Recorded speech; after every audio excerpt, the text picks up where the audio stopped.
Hello दोस्तों। आज के वीडियो में हम देखेंगे what is electron transport system, ये कहाँ पर लोकेटेड है, सेल में इसका क्या पर्पस है और सेलुलर रेस्पिरेशन में इसका क्या इम्पोर्टेंस है। साथ ही हम इलेक्ट्रॉन ट्रांसपोर्ट सिस्टम के प्रोटीन कॉम्प्लेक्स के स्ट्रक्चर्स को डिटेल में देखेंगे। तो चलिए शुरू करते हैं।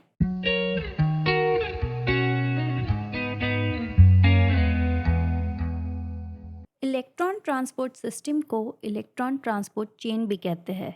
माइटोकॉन्ड्रिया के इनर मेम्ब्रेन पर present series of protein complexes जो इलेक्ट्रॉन डोनर से इलेक्ट्रॉन एक्सेप्टर को इलेक्ट्रॉन्स ट्रांसपोर्ट करने का काम करते हैं, उन्हें इलेक्ट्रॉन ट्रांसपोर्ट सिस्टम कहते हैं।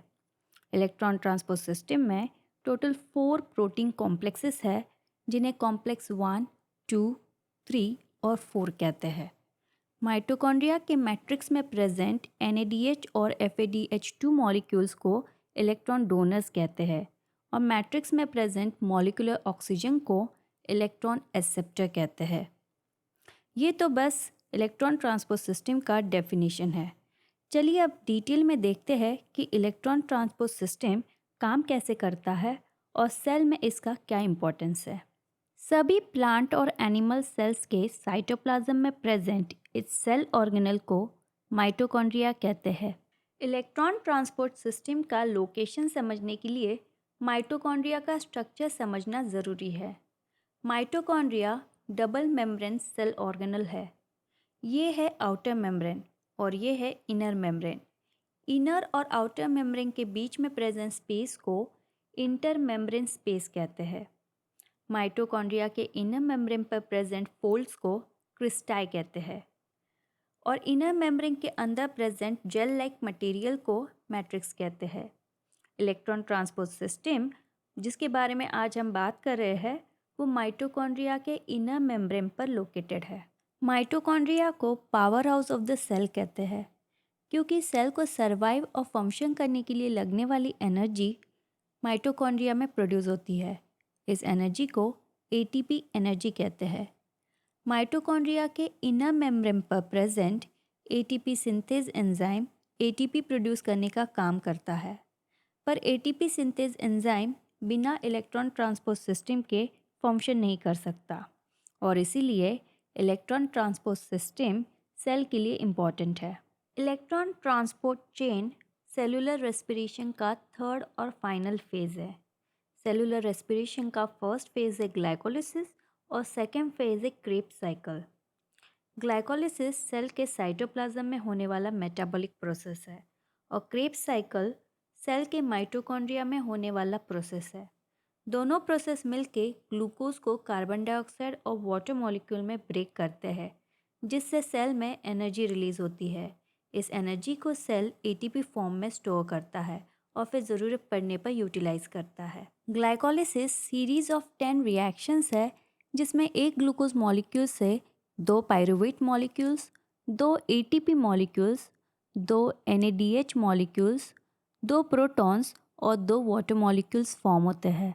साइटोप्लाज्म से पायरुवेट माइटोकॉन्ड्रिया में एंटर करता है।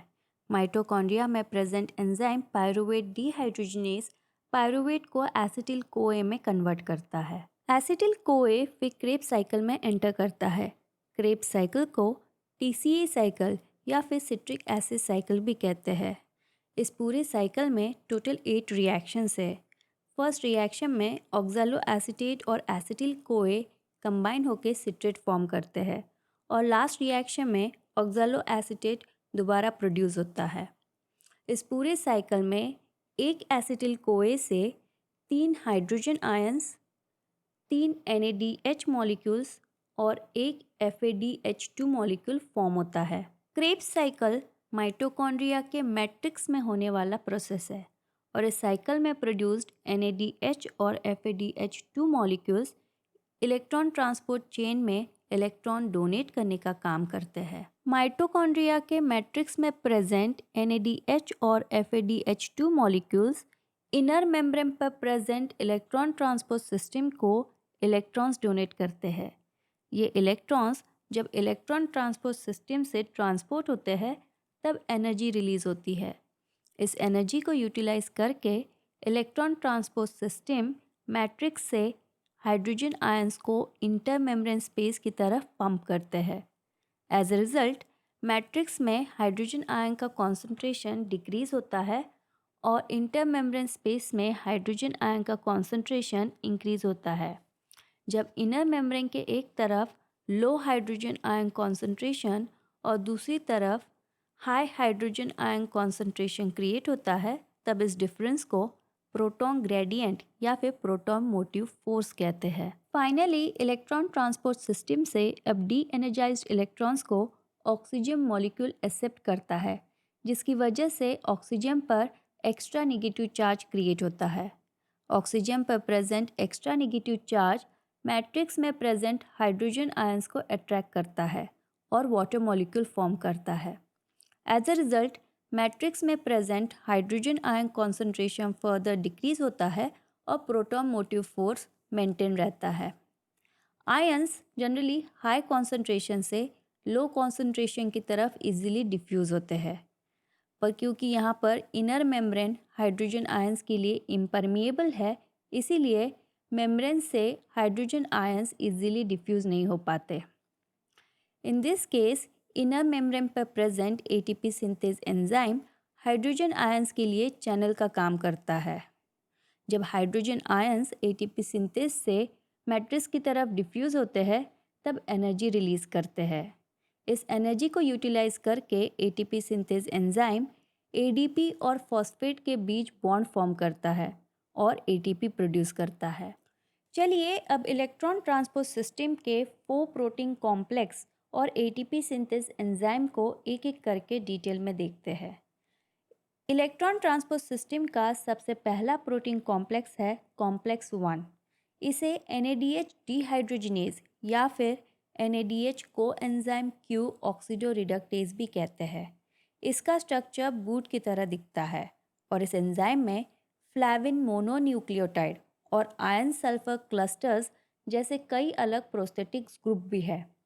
प्रोस्थेटिक ग्रुप्स एंजाइम के नॉन अमीनो एसिड कंपोनेंट को कहते हैं, जो एंजाइम के एक्टिविटी में मदद करता है। इलेक्ट्रॉन ट्रांसपोर्ट चेन की शुरुआत इसी एंजाइम से होती है।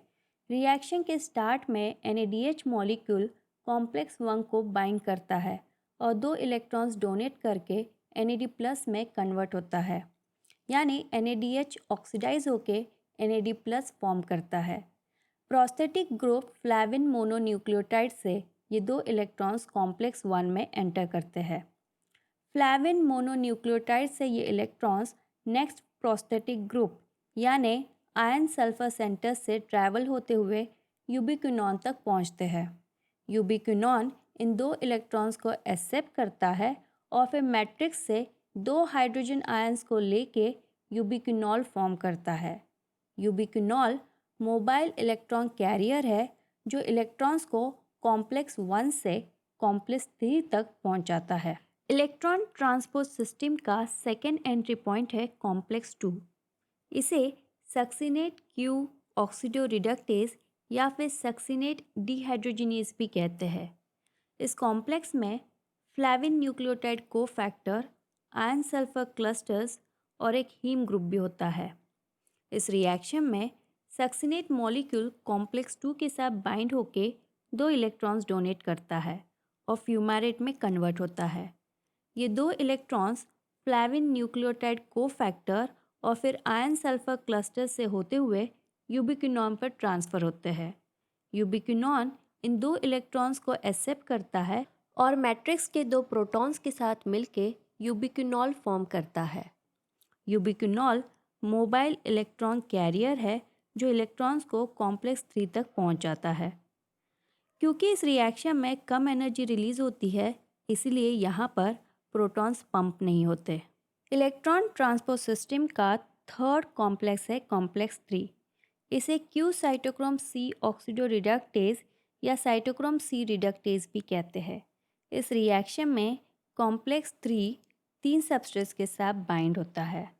पहला सबस्ट्रेट है QH2 यानी यूबिक्विनॉल, दूसरा सबस्ट्रेट है साइटोक्रोम C और तीसरा सबस्ट्रेट है Q यानी यूबिक्विनॉन।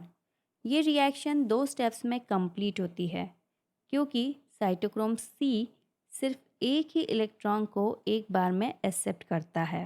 फर्स्ट स्टेप में QH2 मॉलिक्यूल 2 प्रोटॉन्स और 2 इलेक्ट्रॉन्स को डोनेट करके कॉम्प्लेक्स 3 से रिलीज होता है। 2 इलेक्ट्रॉन्स में से एक इलेक्ट्रॉन साइटोक्रोम सी को रिड्यूस करता है और कॉम्प्लेक्स 3 से उसे रिलीज करता है। सेकेंड इलेक्ट्रॉन Q मॉलिक्यूल पर ट्रांसफ़र होता है और उसे UB सेमीक्विनॉन में कन्वर्ट करता है। UB सेमीक्विनॉन कॉम्प्लेक्स 3 पर सेकेंड स्टेप में भी अटैच रहता है। सेकेंड स्टेप में सेकेंड QH2 मॉलिक्यूल कॉम्प्लेक्स 3 के साथ बाइंड होता है और फिर 2 प्रोटॉन्स और 2 इलेक्ट्रॉन्स को डोनेट करके कॉम्प्लेक्स 3 से रिलीज होता है। फिर से 2 इलेक्ट्रॉन्स में से एक इलेक्ट्रॉन एक नए साइटोक्रोम सी को रिड्यूस करके रिलीज करता है। सेकेंड इलेक्ट्रॉन UB सेमीक्विनॉन पर ट्रांसफ़र होता है, जिसके बाद UB सेमीक्विनॉन मैट्रिक्स में से 2 प्रोटॉन्स के साथ मिलके यूबिक्विनॉल फॉर्म करता है। फाइनली QH2 मॉलिक्यूल भी कॉम्प्लेक्स 3 से रिलीज होता है।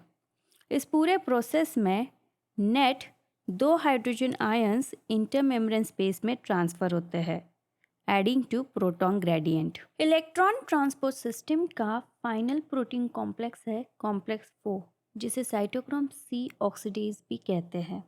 इस एंजाइम में 2 हीम ग्रुप्स और मल्टीपल मेटल आयन कोफैक्टर्स मौजूद है। इस रिएक्शन में कॉम्प्लेक्स 4 साइटोक्रोम सी को ऑक्सीडाइज करता है और ऑक्सीजन को रिड्यूस करता है, यानी साइटोक्रोम सी से इलेक्ट्रॉन्स को ऑक्सीजन पर ट्रांसफ़र करता है, जिसके बाद ऑक्सीजन मैट्रिक्स प्रोटॉन्स के साथ मिलके वाटर मॉलिक्यूल फॉर्म करता है। इस रिएक्शन में रिलीज्ड एनर्जी से कॉम्प्लेक्स 4 प्रोटॉन्स पंप करता है, जो प्रोटॉन ग्रेडियंट में कंट्रीब्यूट करता है। ATP सिंथेज को कॉम्प्लेक्स 5 भी कहते हैं। ATP synthase enzyme proton motive force या प्रोटॉन ग्रेडियंट में स्टोर्ड एनर्जी को यूटिलाइज करके ADP और फॉस्फेट से ATP फॉर्म करता है। ATP सिंथेज एक मैसिव प्रोटीन कॉम्प्लेक्स है जिसका शेप मशरूम जैसा होता है। इनर मेम्ब्रेन में एम्बेडेड ATP सिंथेज के पोर्शन को FO कहते हैं, जिसमें प्रोटॉन चैनल होता है। बॉल शेप्ड हेड पीस को F1 कहते हैं, जो ATP सिंथेसिस का साइट है। जब ATP सिंथेज के बेस में प्रेजेंट प्रोटॉन चैनल से 3 to 4 प्रोटॉन्स मेम्ब्रेन क्रॉस करते हैं, तब एक ATP फॉर्म होता है। ये रिएक्शन इक्विलिब्रियम रिएक्शन है। हाई प्रोटॉन मोटिव फोर्स के प्रेजेंस में ADP और फॉस्फेट से ATP फॉर्म होता है और प्रोटॉन मोटिव फोर्स के एब्सेंस में ATP हाइड्रोलाइज होके ADP और फॉस्फेट फॉर्म करता है। चलिए अब वीडियो के एंड में इलेक्ट्रॉन ट्रांसपोर्ट सिस्टम को एक बार समराइज कर लेते हैं। इलेक्ट्रॉन ट्रांसपोर्ट सिस्टम माइटोकॉन्ड्रिया के इनर मेम्ब्रेन पर लोकेटेड है। इस सिस्टम में 4 प्रोटीन कॉम्प्लेक्स और 2 मोबाइल इलेक्ट्रॉन कैरियर्स होते हैं। इन 4 प्रोटीन कॉम्प्लेक्स को कॉम्प्लेक्स 1, 2, 3 और 4 कहते हैं। यूबिक्विनॉन और साइटोक्रोम सी ये 2 मोबाइल इलेक्ट्रॉन कैरियर्स है। क्रेब्स साइकिल में प्रोड्यूस्ड NADH को कॉम्प्लेक्स 1 ऑक्सीडाइज करता है और यूबिक्विनॉन को रिड्यूस करता है। सिमिलरली कॉम्प्लेक्स 2 FADH2 को ऑक्सीडाइज करता है और यूबिक्विनॉन को रिड्यूस करता है। कॉम्प्लेक्स 1 और 2 में रिड्यूस्ड यूबिक्विनॉन यानी QH2 मॉलिक्यूल इलेक्ट्रॉन्स को कॉम्प्लेक्स 3 पर ट्रांसफ़र करता है। Complex 3 in turn cytochrome C को रिड्यूस करता है। रिड्यूस साइटोक्रोम सी अपने इलेक्ट्रॉन्स को कॉम्प्लेक्स 4 पर ट्रांसफ़र करता है। कॉम्प्लेक्स 4 से ये इलेक्ट्रॉन्स ऑक्सीजन मॉलिक्यूल एक्सेप्ट करता है और वाटर मॉलिक्यूल फॉर्म करता है। इलेक्ट्रॉन ट्रांसफ़र करते वक्त कॉम्प्लेक्स 1, 3 और 4 प्रोटॉन्स पंप करते हैं और प्रोटॉन ग्रेडियंट डेवलप करते हैं। कॉम्प्लेक्स 2 प्रोटॉन पंप नहीं करता। प्रोटॉन ग्रेडियंट डेवलप होने के बाद ATP सिंथेज एंजाइम ADP और इनऑर्गेनिक फॉस्फेट से ATP फॉर्म करता है। तो दोस्तों ये था हमारा आज का वीडियो। अगर आपको पसंद आया हो तो इसे लाइक करें, शेयर करें और मेरे चैनल को सब्सक्राइब करें। मिलते हैं अगले वीडियो में एक नए टॉपिक के साथ।